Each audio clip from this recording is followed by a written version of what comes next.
Good evening, and thanks so much for watching Denver 7. I'm Ann Trujillo. And I'm Shannon Ogden. We have a packed broadcast tonight. We're going to begin, though, with the saga of Centennial's newest resident. And a short-term resident at that. Denver 7's Liz Gilardi's been on elk watch for the last hour. Liz, the elk has now left the building.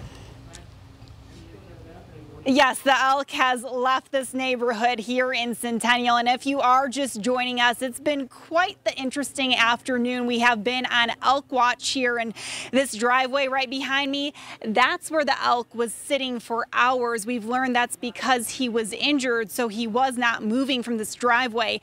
Neighbors all around, they gathered to watch. Kids were getting off of the school bus, so they came on down, and it was, again, quite the interesting scene.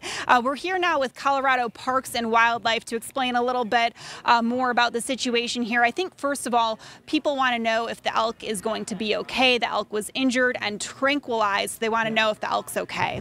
Yeah, the initial report of examining the elk sounds like it's okay. There's a little injury to one of its legs, but our wildlife officers didn't think it was anything that bad. The legs seem intact. With the, tranquilizing any large animal is very tricky, and it's not cut and dry, but it seems like everything's going okay. They gave the reversal drug, which helps the elk wake up, and then they will continue to monitor it before we release it south of Denver.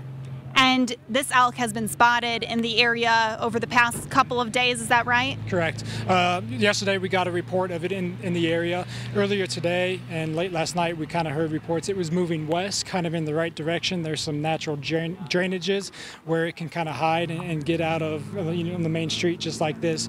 But then it kind of came back the other way, and so that's when our wildlife officers decided it was time to relocate it out of town. Okay, thank you so much. Again, the elk has now been transported. It was tranquilized, and the Colorado Parks and Wildlife officers that were here, they even let the kids come up and take selfies with the elk once it was tranquilized, and then they safely removed it. Definitely some interesting stories to tell their friends about that time the elk just wandered into their neighborhood. Reporting live, Liz Gilardi, Denver 7. Liz, thanks for that. We appreciate it.